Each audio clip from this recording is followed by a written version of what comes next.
اتحادی جو ہیں وہ مان گئے ہیں ترمیم پہ، اور کوئی تحفظات اب نہیں ہیں. جو ترمیم ہوگی الیکشن ایکٹ میں آپ کی نظر میں وہ درست ہیں، اور آپ بھی ان ترمیم کے ہونے کے بعد نگران حکومت کے قیام پذیر ہونے کے بعد وقت پر انتخابات ہوتے ہوئے دیکھ رہے ہیں؟ بسم اللہ الرحمن الرحیم. بہت شکریہ احتشام بھائی.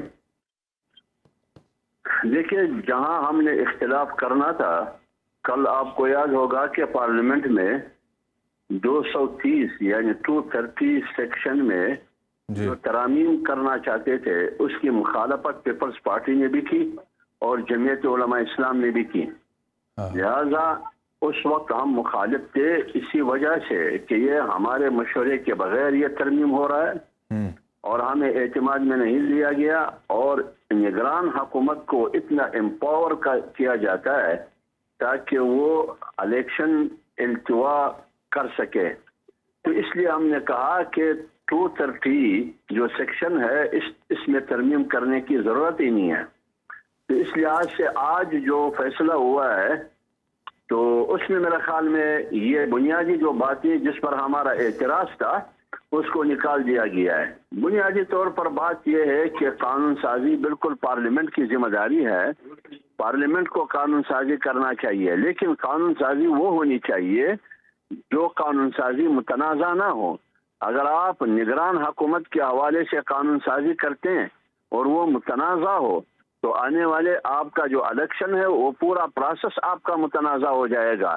تو پھر وہی 25-18 کا جنگ شروع ہو جائے گا کہ انتخابات میں دھاندلی ہو گئی یا جانبداری یا مختلف قسم کے الزامات، انتخابات کیوں ملتوی ہوئے، اور الیکشن کمیشن اور نگران حکومت کے درمیان لڑائی ہوگی، تصادم اور ٹکراؤ ہوگا، اور کیئر ٹیکر حکومت کی جو کریڈیبلٹی ہے اس پر بھی سوالات اٹھیں گے.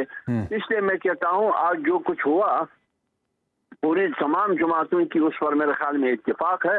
جو بنیادی چیز جس پر اعتراض تھا وہ میرے خیال میں مجھ سے زیادہ آپ جانتے ہیں، اس کو نکال دیا گیا ہے. صحیح ہے. اچھا، دوسرا اب نگران وزیر اعظم کو لے کر کیا پاسبلٹیز ہیں، کیا دیکھ رہے ہیں آپ؟ پہلے اسحاق ڈار صاحب کا نام سامنے آیا، اس کے اوپر بڑی ڈسکشن ہوئی، پھر ہم نے دیکھا پاکستان مسلم لیگ نواز کے اپنے اندر اس حوالے سے اختلافی آوازیں اٹھ گئیں. تو ابھی کب تک آپ کو لگتا ہے یہ معاملہ سارٹ آؤٹ ہو جائے گا؟ اور کیا آپ کو نظر آتا ہے کہ سیاستدانوں میں سے ہی یا کسی سیاسی جماعت میں سے ہی کوئی شخص نگران وزیر اعظم بن سکتا ہے، یا پھر بالکل کوئی نان پولیٹیکل اے پولیٹیکل آدمی، کوئی ریٹائرڈ بیوروکریٹ، کوئی ریٹائرڈ جج آپ کو لگتا ہے کہ آنے والے دنوں میں نگران وزیر اعظم ہم دیکھیں گے؟ دیکھیے بیرسٹر صاحب، بات ہے تو سب سے پہلے ہمیں آئین میں جانا پڑے گا. آئین ہمیں کیا کہتا ہے؟ غالباً آئین کا آرٹیکل 224 ہے. آئین ہمیں کہہ رہا ہے کہ کیئر ٹیکر حکومت اور نگران وزیر اعظم کو غیر جانبدار ہونا چاہیے.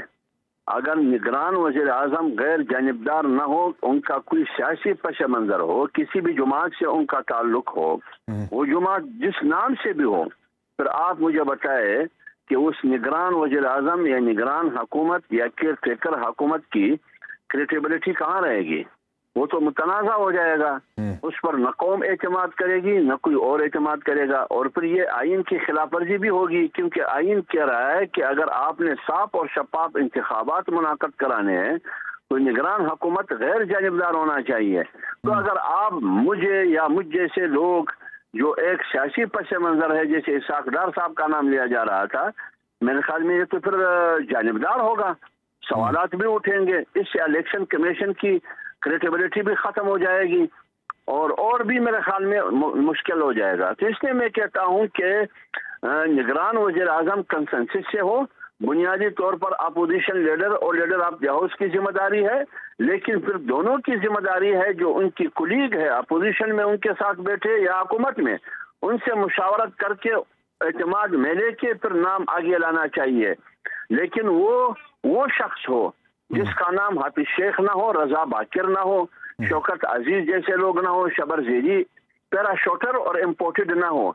24 کروڑ عوام میں کیا ہمارے پاس ایسا بندہ نہیں ہے جس کا یہ جیسے حافظ صاحب، جیسے آپ نے یہ کچھ نام لے لیے جو آپ کی نظر میں آپ نے کہا کہ یہ نام نہ ہو، کوئی نام ایسے ہیں جو آپ لے سکتے ہیں کہ یہ ہوں تو بہتر ہے؟ نہیں، میں نام نہیں لے سکتا ہوں. اس لیے نہیں لے سکتا ہوں کہ ابھی تک اس پر مشاورت شروع ہی نہیں ہوئی ہے، آغاز ہی نہیں ہوا ہے.